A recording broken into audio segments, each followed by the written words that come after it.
Om Tavagatamratam Tapta Jivanam Kavivirididam Kalmashapaham Shravanamangalam Srimadatatam Bhuvivananti Purirajana. Your words are like nectar, bringing life to scorched souls. They are praised by poets and remove all sin. They are auspicious to hear, wonderful and exalted. Those who spread these words throughout the world are truly giving souls.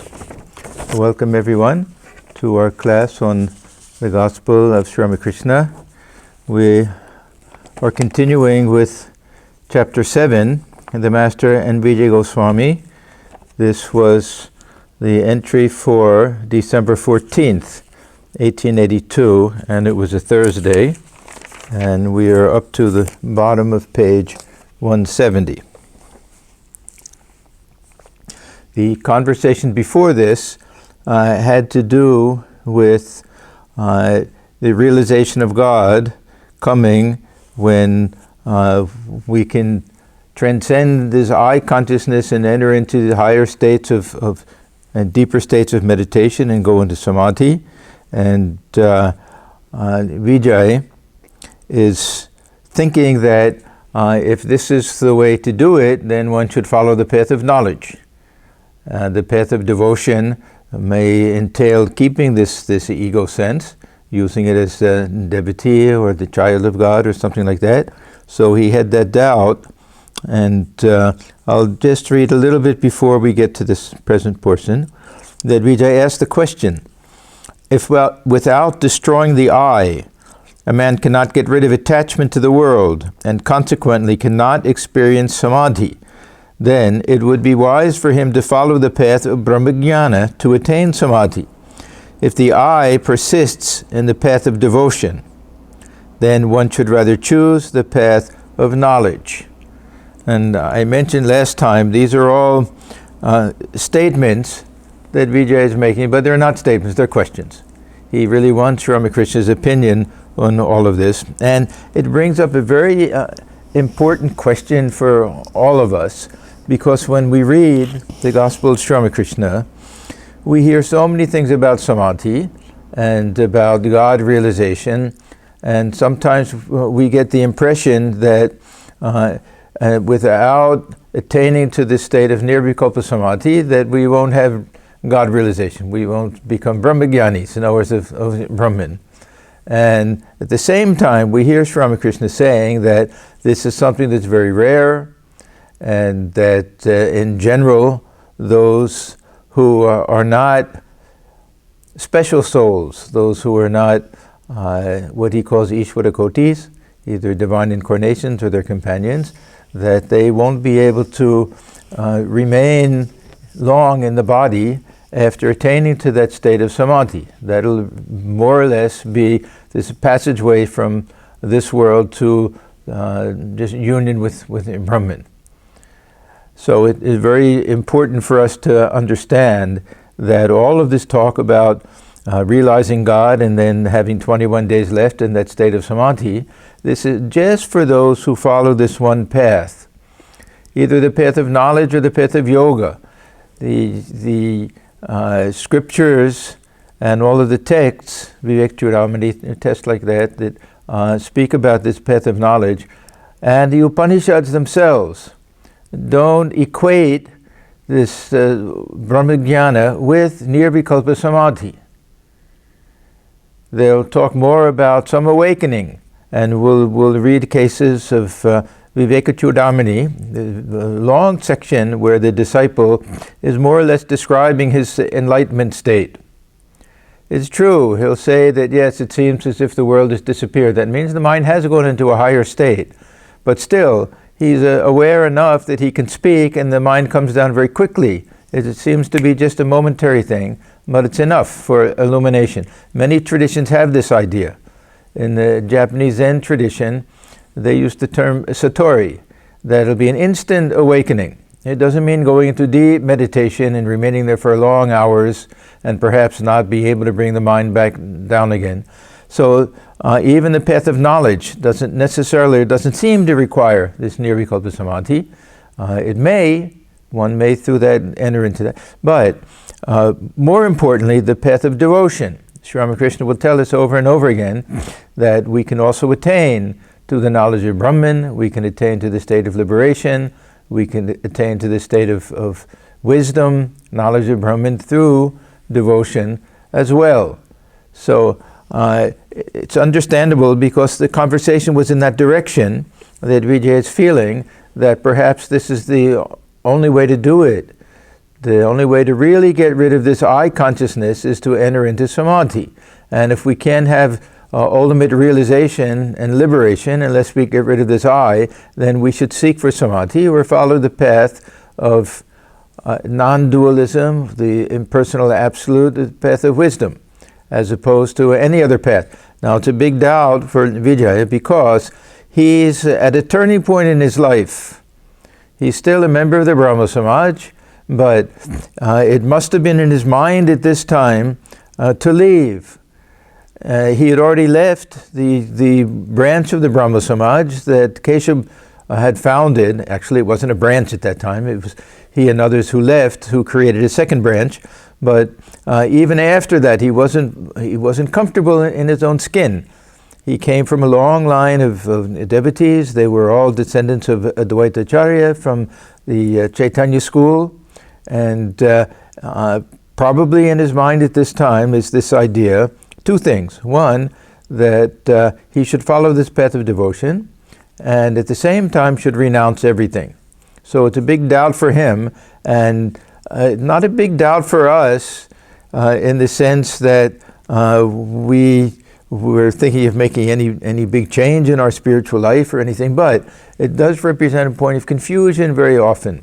I know that I've struggled with this question so many times.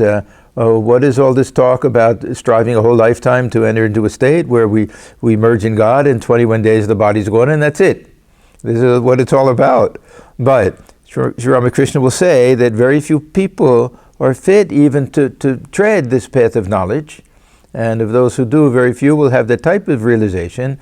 And that final samadhi, which is the gateway to videha mukti, going from liberated in life to absolute liberation with the fall of the body, that will come when all of our karma is done also.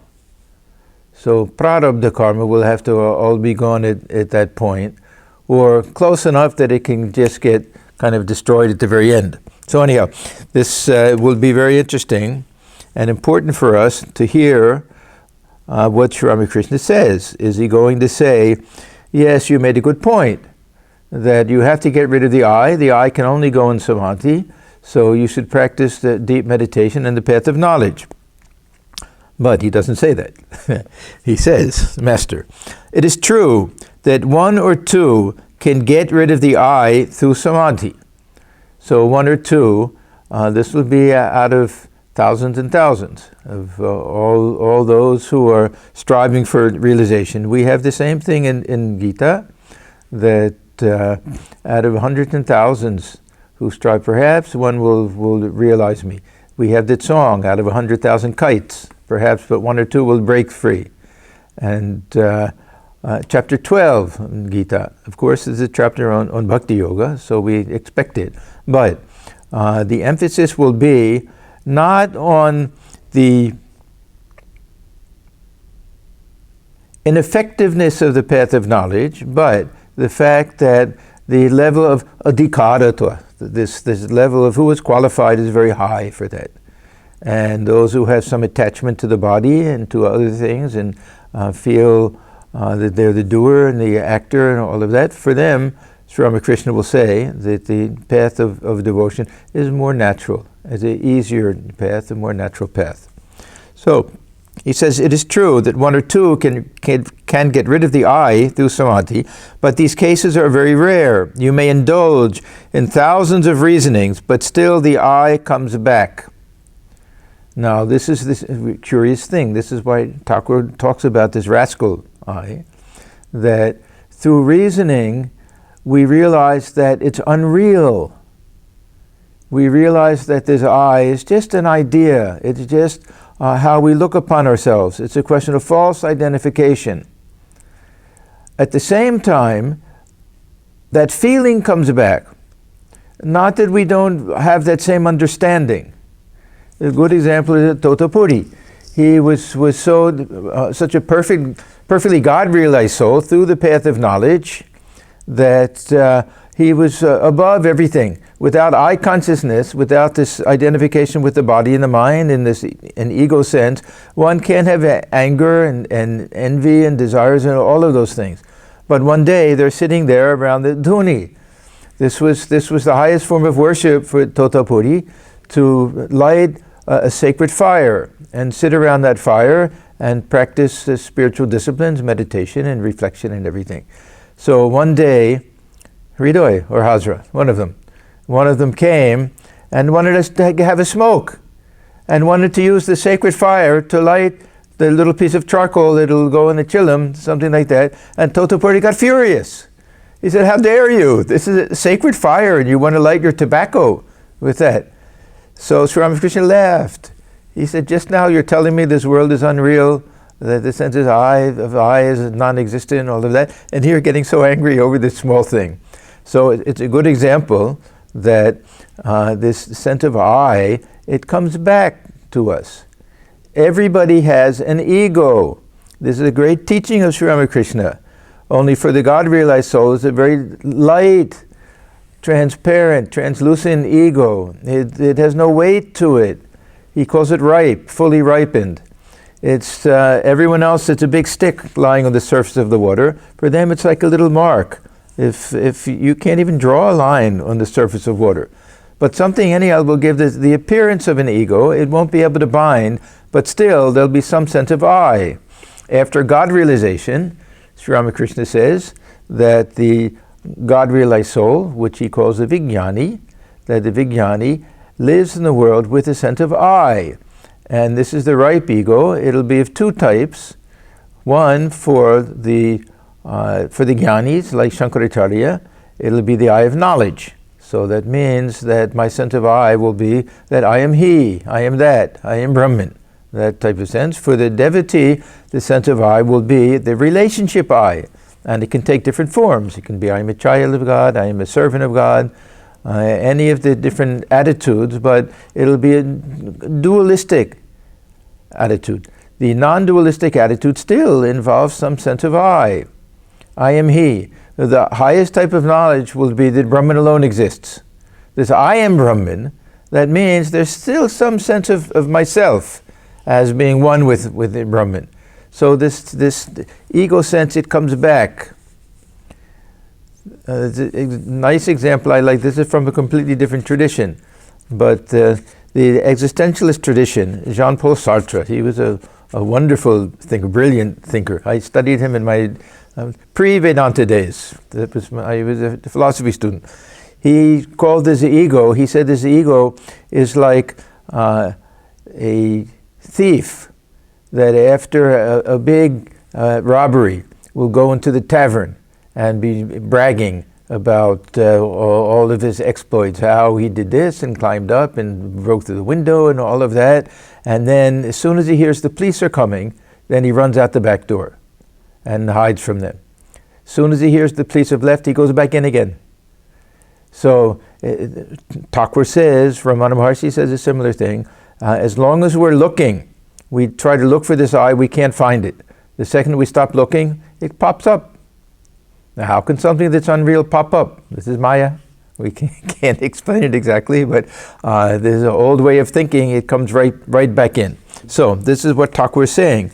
You may indulge in thousands of reasoning, very good reasoning, that we can have a very perfect understanding that the sense of I comes from falsely identifying the real self, which is impersonal, which is the witness, with the objects that it is observing, namely the mind, the contents of the mind, and the ego and the personality, to a certain extent the body and the senses.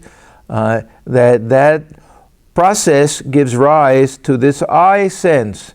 In Vivekachudamani, this is attributed to this Vijnanamaya Kosha. This Vijnanamaya Kosha, that means this ability of the mind to reflect. Reflection can give a positive result and a negative result. when I reflect on this whole process of action, I come to the conclusion that I did it. Now, is it true from a psychological point of view, from a very high point of view?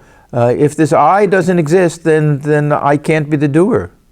It's impossible.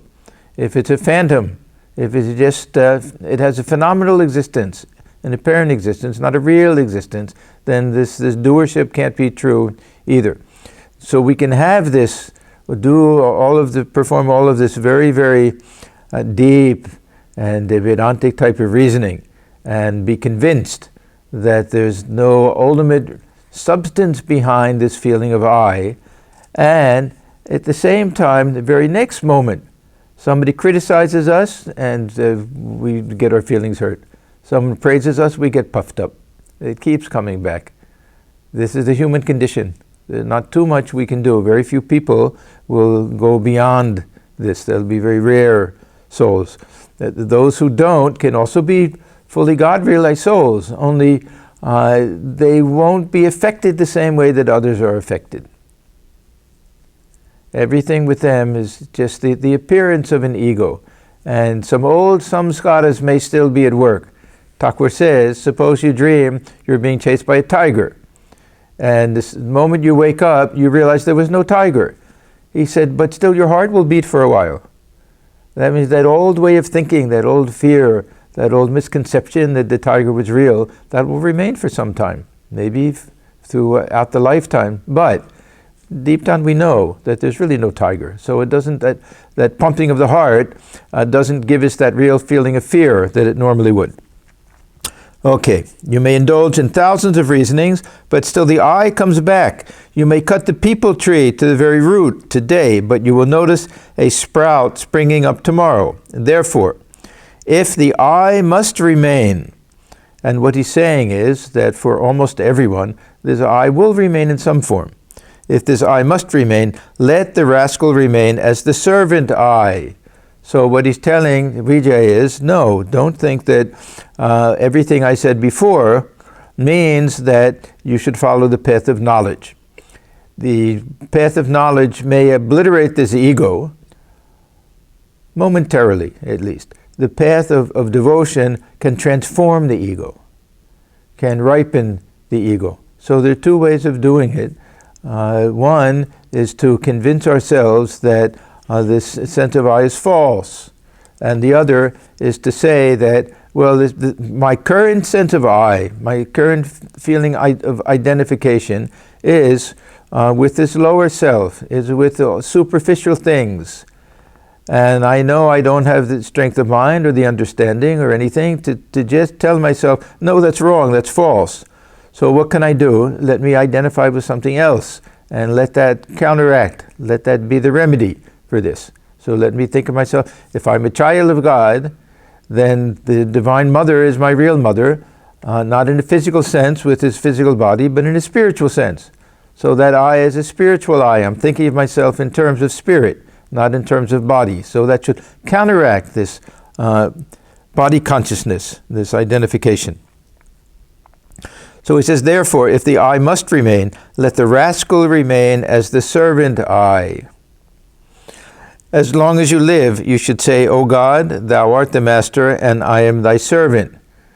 Now, he's telling Vijay something that will be very pleasing to him, because, and Thakur knew it. Thakur was the one who told him, look, you've been trying to squeeze yourself into the Brahma Samaj. You've been trying to take a square peg and put it in a round hole. It doesn't work. That your nature is that of a bhakta, of a devotee. This is really for you. Everything else he said before that was true. And what he'll say is that this is another way of getting rid of that I consciousness, or at least that harmful I, that rascal I, the I that's representing bondage for us. So as long as you live, you should say, O God, thou art the master, and I am thy servant. The I that feels I am the servant of God, I am his devotee, does not injure one. Now, he's going to go further. Not only doesn't it injure one, but it saves one. Sweet things cause acidity of the stomach, no doubt, but sugar candy is an exception. Thakur many times gives this example, other examples also. He says that these things cause acidity, but there's very refined sugar, michri. He says, not only doesn't it cause acidity, it will counteract acidity. It'll be the remedy for it. So if somebody says that this I that you're talking about is also within Maya, is also false identification, then Thakur would say, you're right. It falls within Maya. But this is Vidyamaya, and the other is Avidyamaya. The thorn that we use to pull out the thorn that's stuck in our foot, it's also a thorn. We know that. But this is the one that will eliminate the other one. What if we get that thorn in our foot and we just go about saying, there's no thorn in my foot? Huh? It won't do much good unless we really have the tremendous ability to think, no, even this foot is not real. This is not me. Thakur says one time that you have a headache and you want to tell yourself there's no headache, you have to say there's no head. Huh? We have to go through the whole thing. But why not take the help of a second thorn, which is also a thorn, but one which can remove the first one, and then we throw both of them away. So we get rid of avidyamaya, this illusion of ignorance, with the help of vidyamaya, some positive type of aid, which also falls within Maya, and then we can go beyond both of them. Going beyond both of them means that we go from the last rung of the ladder to the roof. The path of knowledge is very difficult. Now, why do we study so much of the path of knowledge? Jnana Yoga, Swamiji spent so much time with all of that. The Upanishads are filled with it. We have all of our Ashtavakra Samhita, Viveka Chudamani, Atma Bodha, all of the different texts that we study. We do that because we need this foundation. We need this deeper understanding. When we talk about the path of knowledge, in this sense, we're talking about an exclusive path of knowledge, without relying at all on anything that smacks of Maya. What we do in our tradition, and what Sri Ramakrishna really taught, was get a foundation of Advaita Vedanta, tie it in the corner of your cloth. That means have it there, keep it with you, but have something else that can be of practical help in your spiritual life. The path of devotion that Thakur taught was really based on the foundation of oneness. Same thing with Swamiji. He said in the path of devotion we all start out as a dualist. We get closer and closer and closer, and we realize our oneness with the object of our love. And this love is like a rope that we can use to pull ourselves closer and closer and closer. Then we attain that state of union and that state of oneness. So, unless we start out with some idea, if we start out with this idea that I'm eternally separate from God, God is someplace far off, we won't be able to practice the path of devotion the way Thakur wants us to feel that God dwells within as our very own self. This is the highest type of knowledge, and one way to realize it is to feel, as long as that stick of ego is there, I'm on one side, God is on the other, to feel that I can form a relationship and through that realize my oneness. Why won't the small wave in the ocean feel the reverence for the entire ocean? Or for a huge wave, we can say the huge wave is the avatar, which is the only way that we can have some conception of the grandeur of the whole ocean. Otherwise it's too big. Somebody says, try to imagine the power and strength of the entire ocean. It's too much. The mind can't handle that. But then somebody says, oh, look, there's a huge wave. And then we can say, so now I see, even in that one wave, what power the ocean must have. So this will be the avatar. Swamiji says in one place, even Christ and Buddha and others, these were just huge waves or huge whirlpools in this ocean of consciousness. So, when he says the path of knowledge is very difficult, that doesn't mean that we shouldn't use reasoning. We have to Thakur says that constantly reason regarding the nature of the self. Otherwise, we fall into that old trap. We identify with our old samskaras. This is the real problem, not so much identifying with the body. We identify with what we call the personality. And that means with all of my traits, and of course it involves things like all of my possessions and everything, but mostly I identify with a certain set of qualities that I feel myself to have a certain type of nature and personality. This is that real false identification. It is true from a practical point of view, but it keeps us bound to this world of Maya.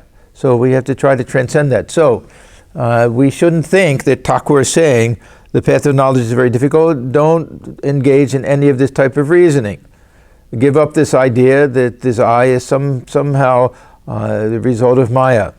He says, understand that it's the result of Maya, and because of that, understand that you can mold it and twist it and give it a different direction and utilize it.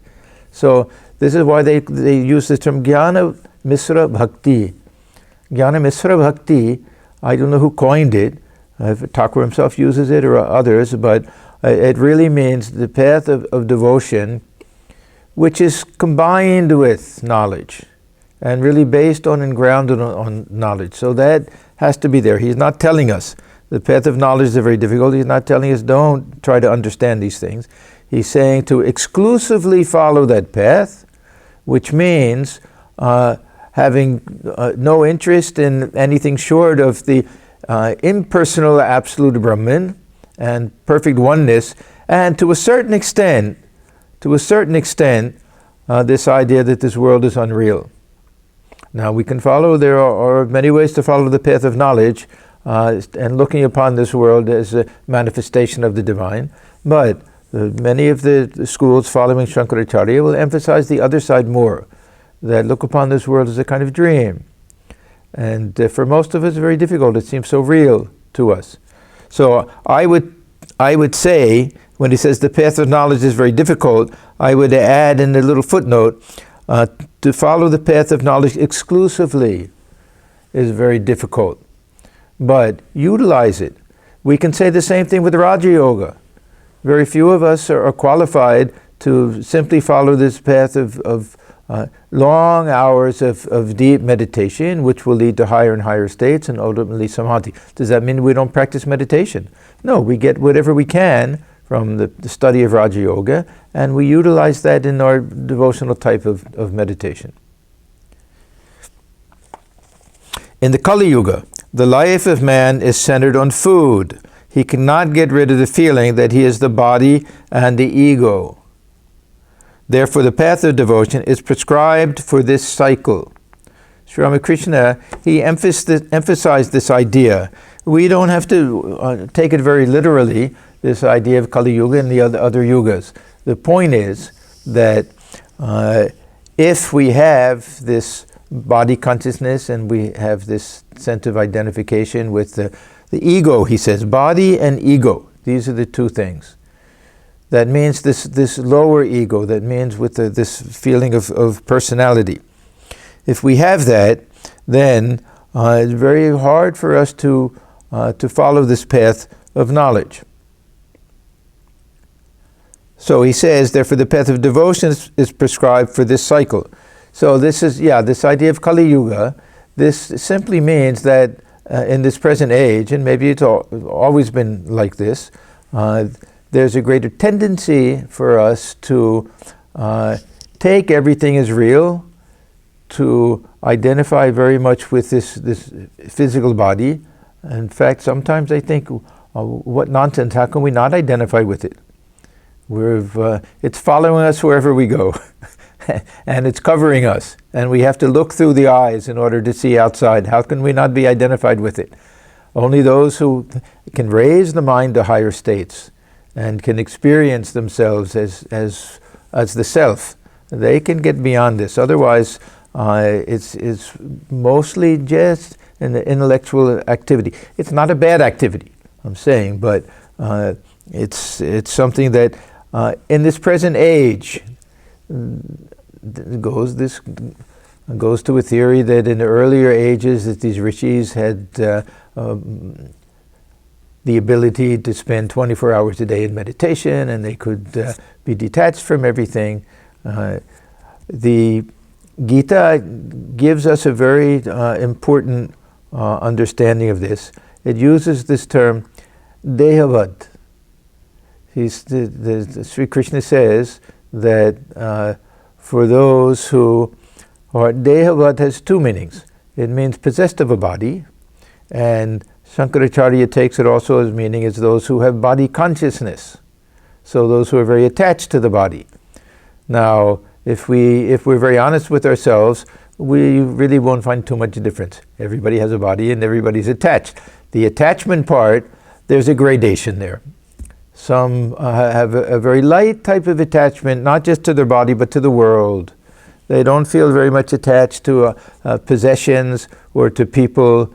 They're born with a certain type of freedom and detachment and renunciation. And these are really the keys to following the path of knowledge. It's not a question of this adhikara question, are we intelligent enough to follow the path of knowledge? It's not that. Are we detached enough? Do we have enough stern renunciation? Enough feeling that there's nothing in this world for me. I want to go deep within. I want to go within. I don't want to let the mind be scattered outwardly. We have to have a very deep feeling and conviction about the reality of the inner world, and not much interest in other things. This is why it's always, traditionally always been associated with the path of monasticism, renunciation, that the monks were the ones who were supposed to follow this path of knowledge. They were the ones who were supposed to say, no, I don't care for this world. I don't care for family, for children, for job, for enjoyment, or anything. I just want to go deep within. Among the direct disciples of Sri Ramakrishna, Swamiji was the only one that Thakur really pushed this path of knowledge. A little bit Swami Turiyananda, a little bit Swami Abhedananda, but for the others, it will be this mixture, very nice mixture of knowledge and devotion. Now, Thakur knew that Swamiji had the heart of a devotee, so he was just trying to develop that other side. But he knew that Swamiji was fully rounded, of course. And in all of the four yogas, he was the perfect ideal of all four yogas.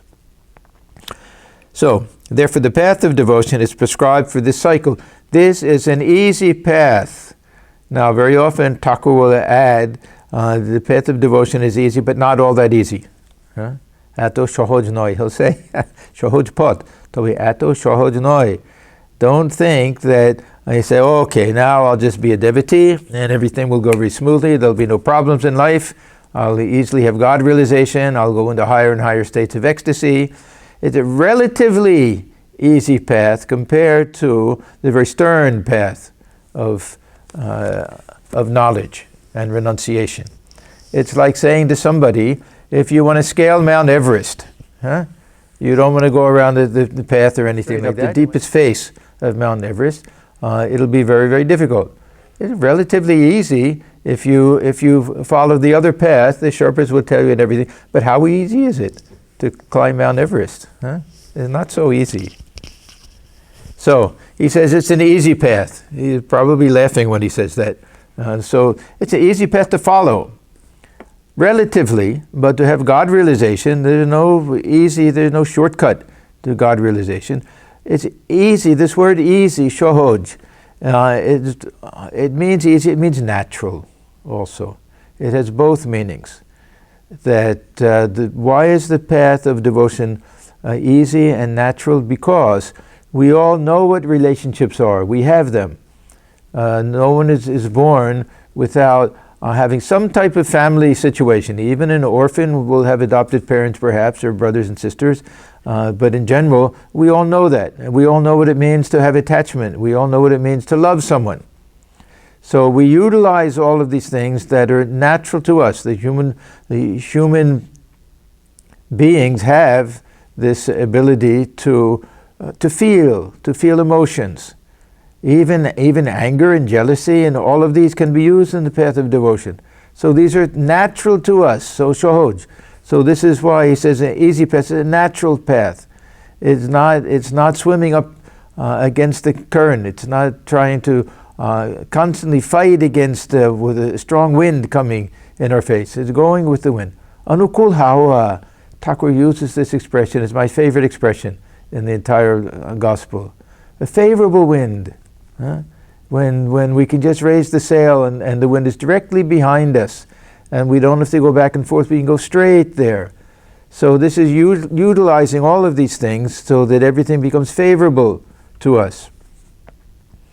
So this is an easy path. So I'm adding two things. When he says that the path of knowledge is very difficult, I'll say the exclusive path of knowledge is relatively very difficult.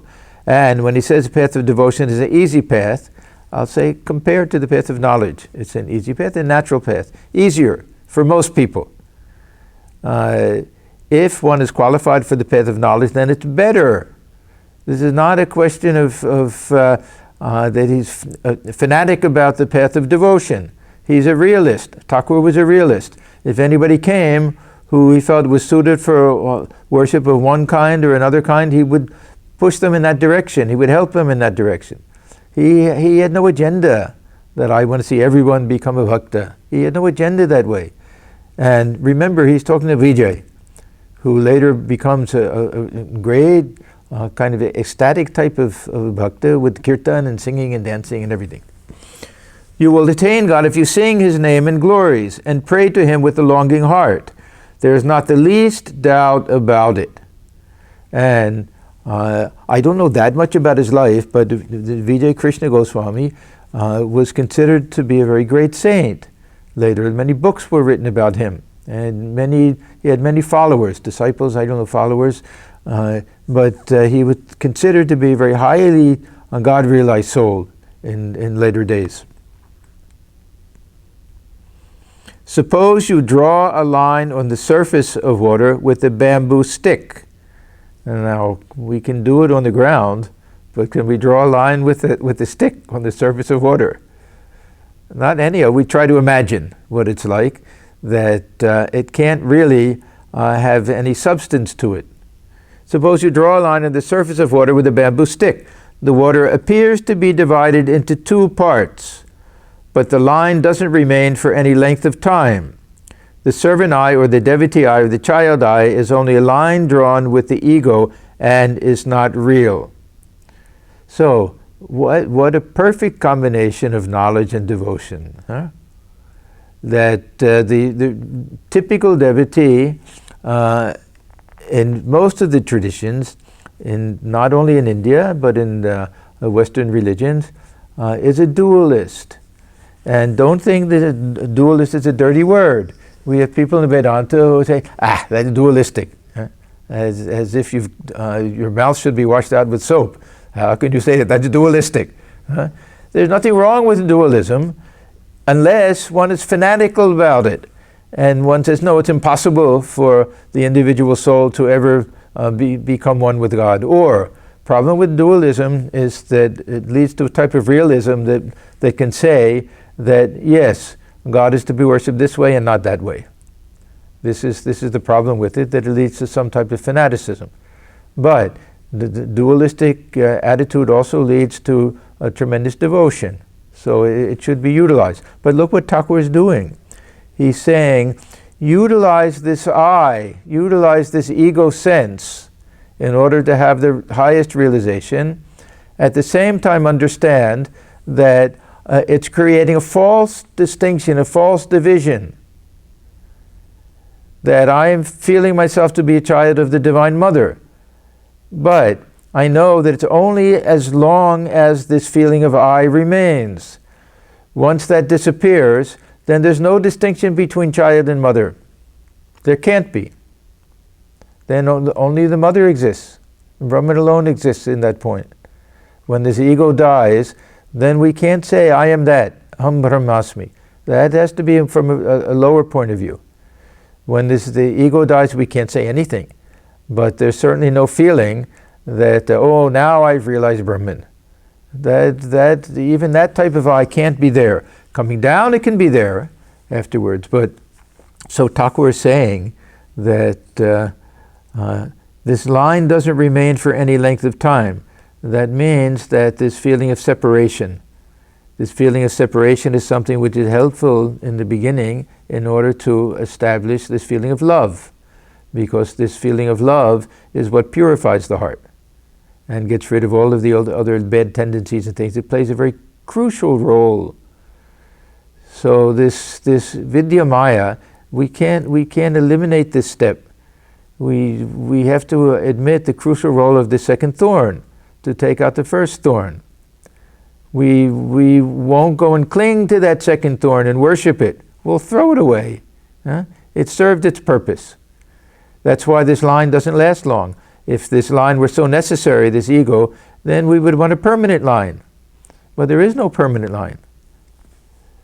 So let me read this again. Thakur, he'll use this illustration over and over again, but we have to understand the subtlety of his mind, how brilliant Thakur's mind was. We sometimes think that Swamiji was the real gigantic intellect. Of course he was, but compared to Thakur, nobody was a gigantic intellect. His understanding was so subtle, and his way of explaining things so brilliant. So let me read this again. Suppose you draw a line on the surface of water with a bamboo stick. This will be the ego, the creation of this ego. The water appears to be divided into two parts. That means I'm on one side and God is on the other side. Or even other individuals are on the other side. Some sense of separation is there. But the line doesn't remain for any length of time. That means this will lead us to this feeling of oneness. The servant I, or the devotee I, or the child I, or any other, whatever attitude we have, is only a line drawn with the ego and is not real. Now, look at this. He's saying the servant I is a line drawn with the ego. That's also the I. We could say the servant ego is a line drawn with the ego.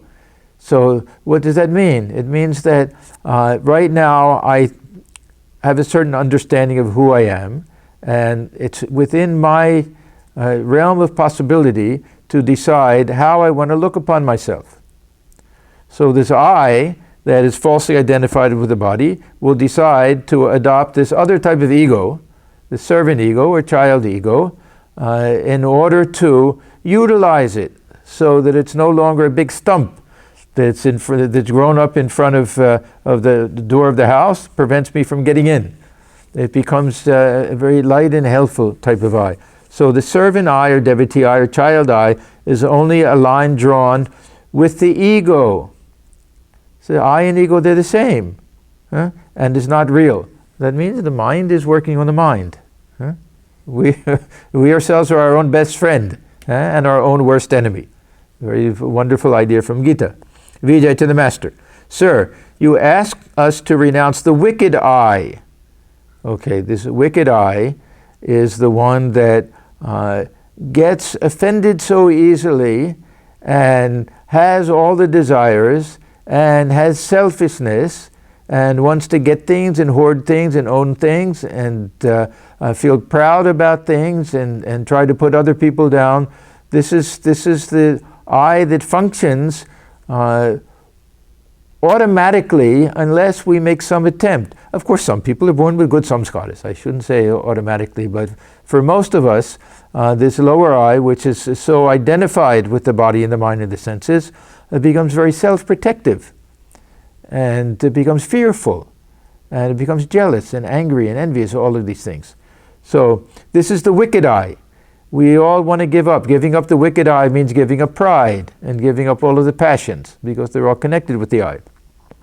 You ask, so Vijay to the Master, so you ask us to renounce the wicked I. Is there any harm in the servant I?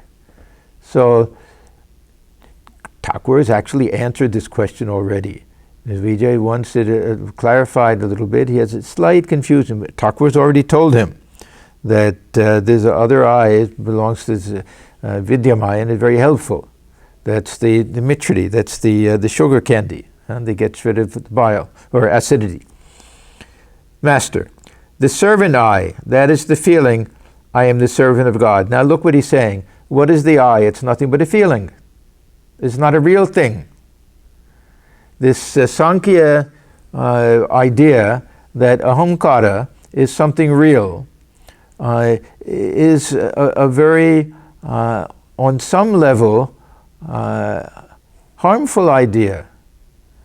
And Vedanta doesn't really speak of this ego in the same way that Sankhya does. For Sankhya, it's kind of a structure within consciousness, that we have memory, we have chitta, then we have the functioning of the mind, and then we have buddhi, which will make decisions. We have all of these different things. And ahankara, this sense of I.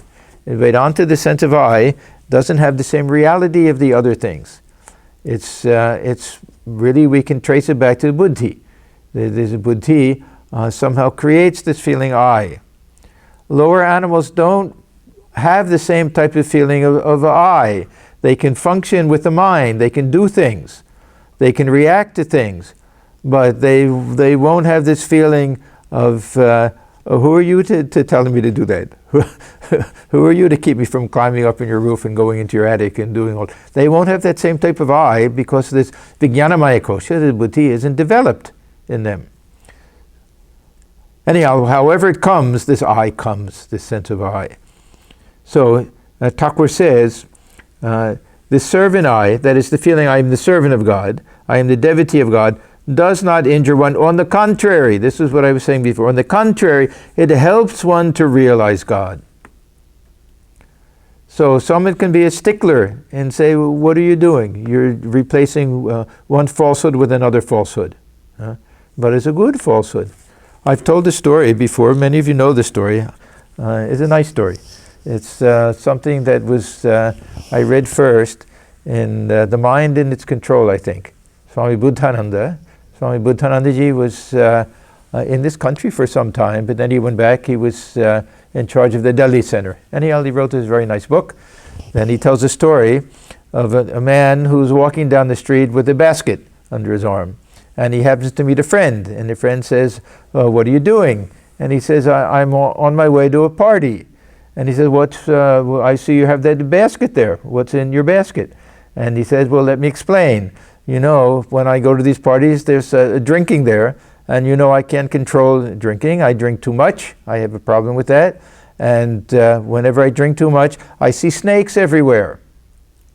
So he said that's why I have this basket with a mongoose there, to scare away the snakes.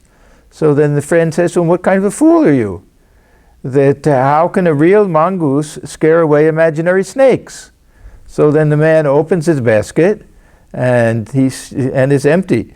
And he says, I'm not such a fool as you think. My mongoose is also an imaginary mongoose. Huh? So the imaginary mongoose, that means this servant I, child I, it's also not 100% real. It's a creation of the imagination, but the positive imagination, and this gets rid of the snakes, which is that unripe ego. It's a very beautiful illustration.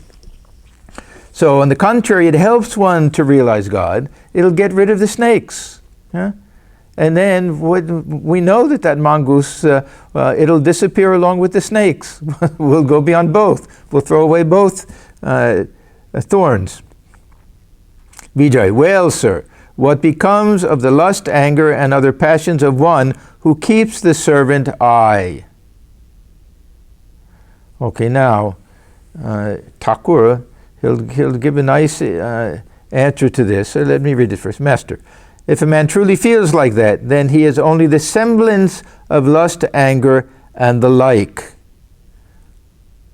Because everything goes back, if we analyze this feeling of lust, this feeling of anger, greed, jealousy, covetousness, possession, all of these things, they don't exist without this clinging to this body consciousness and this ego sense, this personality. If we get rid of that, we transform that, then the other things become transformed.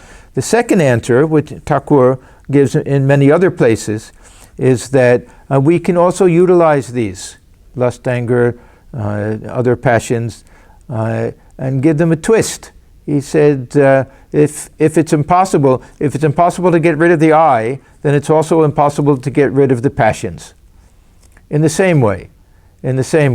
But just as the I can be transformed, the passions can be transformed. In fact, in spiritual life, we need passion. Vyakulata is nothing but passion. We need this tremendous passion for God realization.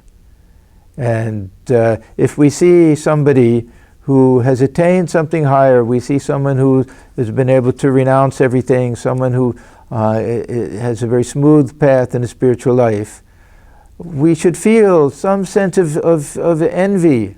Wouldn't it be nice if I could do that? I also have a longing to do that.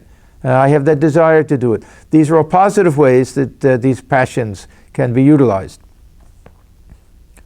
But what Thakur is saying here is that there's no binding power to these things. We may feel them, and it may appear to others that we have them, but it won't be the same for the devotee. There's a good test.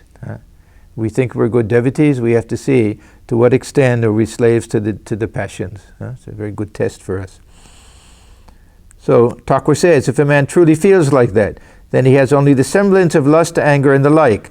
If after attaining God, now he's saying, if after attaining God, now this is where the passions will all be completely transformed. They'll be burnt up.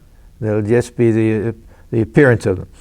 If after attaining God, he looks on himself as the servant or the devotee of God. Now, we should understand that there are two different types of ripe ego. The one is what we adopt and which we actively try to superimpose on our understanding. That every time that we feel that, don't you know who I am? That I'm an intelligent person, I have this much money. Every time we have that feeling, we try to superimpose this other feeling. I'm a child of God, child of the Divine Mother, I'm a servant of God. This is utilizing the concept of the ripe ego. The other way Thakur uses ripe ego is after God realization, when one comes down, enters into the state of vijnana, then one lives in the world with this ripe ego, which is not a question of imagination anymore. Then one really feels, yes, I'm nothing but a child of the Divine Mother. I'm nothing but a wave in this ocean of consciousness. So he says, if after attaining God, so this other type of ripe ego, if after attaining God, he looks on himself as the servant or the devotee of God, then he cannot injure anyone. By touching the philosopher's stone, the sword is turned into gold. It keeps the appearance of a sword, but cannot injure. This philosopher's stone was supposed to take any base metal. So we have steel. You can kill somebody. You can go like that and the head will come off. But gold is a very soft metal. It can't be used to fight. If you try to fight, have a duel with somebody, they'll slice right through that gold sword. It can't be used to injure anybody. But it looks like a sword. The other example I like very much, Thakur says, if there's a string on the ground, and it has its curves and everything, and you set it on fire, and the whole thing burns, and it leaves a trail of powder, of ash, that'll have the same curves. From a distance, it may even look like the string is still there. But he said, you go up and puff on it. Puff. He said the whole thing disappears. There's no substance to it anymore. There's nothing, no binding power. It can't be used to bind anything, especially ourselves. When the dry branch of a coconut palm drops to the ground, it leaves only a mark on the trunk, indicating that once there was a branch at that place. This is a beautiful example. So we can see with the God-realized soul that yes, at one time, this feeling of I was there, but it's been completely, that Bojadami, this rascal I, is gone, it's fallen off. We may see that there's a place where it once was, almost like a scar on the hand, something like that, but it's not there anymore. So when the dry branch of a coconut palm drops to the ground, it leaves only a mark on the trunk, indicating that once there was a branch at that place. In like manner, he who has attained God keeps only an appearance of ego. There remains in him only a semblance of anger and lust. He becomes like a child. A child has no attachment to the three gunas, sattva, rajas, and tamas. He becomes as quickly detached from a thing as he becomes attached to it. Now, we shouldn't, when we know children aren't angels. They have their real anger and things, but Thakur is pointing to a certain special qualities that children have. They pick up one thing and it's so important to them, then they drop it, they go to something else. They don't have that same type of attachment that we have. He becomes as quickly detached from a thing as he becomes attached to it. You can cajole him out of a cloth worth 5 rupees with a doll worth an anna, though at first he may say with great determination, "No, I won't give it to you. My daddy bought it for me." Again, all persons are the same to a child. He has no feeling of high and low in regard to persons, so he doesn't discriminate about caste. These are all signs of the jnani. The same-sightedness, and there's a detachment. All of these things are signs that children have up to a certain age. And then as they become closer to adulthood, all of these things naturally come along with it. If his mother tells him that a particular man should be regarded as an elder brother, the child will eat from the same plate with him, though the man may belong to the low caste of a blacksmith. The child doesn't know hate or what is holy or unholy. Even after attaining samadhi, some retain the servant ego or the devotee ego. Now, normally, as I say, we associate samadhi with the path of knowledge, and after realizing, see, the type of ego that one maintains in the state of vijnana, normally we understand will be the same type of ego that one adopted on the way up. So we go up to the roof with this feeling that I am Brahman. Then come down, the ripe ego will have that realization, yes, I am Brahman.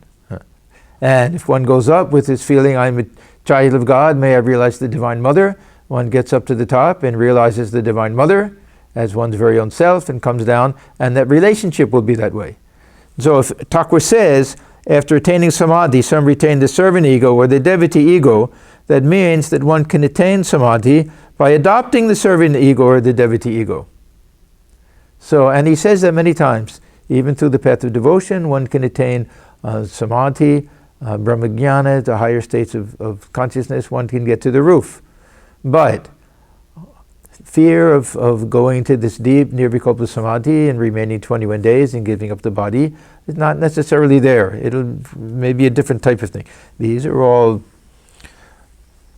sometimes, I think, vain speculation on our part. What Thakur really meant by all of these things is very hard to know. So even after attaining samadhi, some retain the servant ego or the devotee ego. The bhakta keeps this I consciousness. He says, "O God, Thou art the master and I am thy servant." Thakur says many times, coming back from samadhi, one has to cling to some sense of I. That something has to keep that mind from going back up. It's like a helium balloon. Unless you tie it down, it'll go right up to the ceiling. That was Thakur's mind. So he said because of that, that one has to establish a relationship. And in his case, he said the two things that kept his mind down, bhakti and bhakta. So this feeling of devotion and the company of devotees. These were the two things that Thakur utilized. Other mind, especially they say after his long period of nirvikalpa samadhi and after Totapuri left, when there weren't too many people around, that they would see whenever he wasn't engaged in something, eating or doing something, mind would go straight up. He would be so detached and withdrawn from everything. So he had to fight to keep that mind down.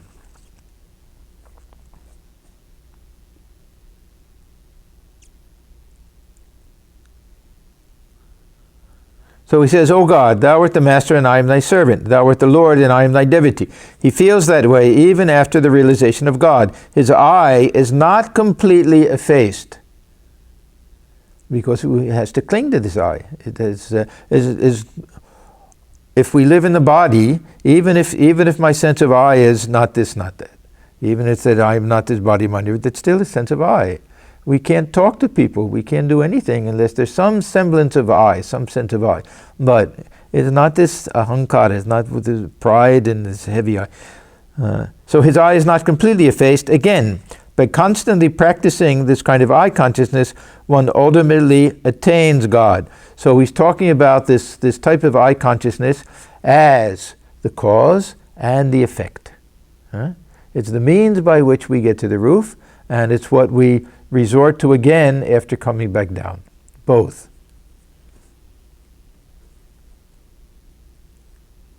So again, by constantly practicing this kind of eye consciousness, that means that it's not 100% real to me. I say I'm the child of the Divine Mother. What does it mean to me? It means something, but not the same as after God realization. So one ultimately attains God. This is called Bhakti Yoga, and then it becomes a natural attitude that right-eyed. One can attain the knowledge of Brahman too by following the path of Bhakti. So this is all to tell, says Vijay, no, don't think that you have to spend all of your time in deep meditation. You can sing and dance and also have that realization. God is all-powerful. He may give his devotee Brahmajnana also, if he so wills, but the devotee generally doesn't seek the knowledge of the Absolute because he wants that enjoyment, which requires a little bit of this line of ego, some separation. He would rather have the consciousness that God is the master and he the servant, or that God is the Divine Mother and he the child. This is why Thakur, we'll stop here because it's a very nice end to this conversation. Thakur very often quoted, and we'll probably get it next time, there's a beautiful song of Ram Prasad where he says that I don't want to become sugar, I want to taste sugar. I love to taste sugar, he says. So I don't want to become sugar. This means that, well, I understand that not only is that possible, but this is the ultimate result and the ultimate truth. I am one with that. But I'd rather keep enough sense of separation so there can be this dualism between the enjoyer and the object of enjoyment. At least that much. And that allows one to live in the world as a devotee of God. So let us stop here. And I will close with our chant. Om Niranjanam Nityamananta Rupam Bhaktanukam Bhatudha Vikraham Lai Ishavataram Paramesham Hityam Tam Ramakrishnam Shirasa Namamaha. We bow our heads before Sri Ramakrishna, who is stainless, of infinite nature, whose heart melts in sympathy for his devotees, who is an embodiment of the divine and the Supreme Lord, and ever worthy of our worship. So I thank all of you for joining us for this session, and we will see you next time.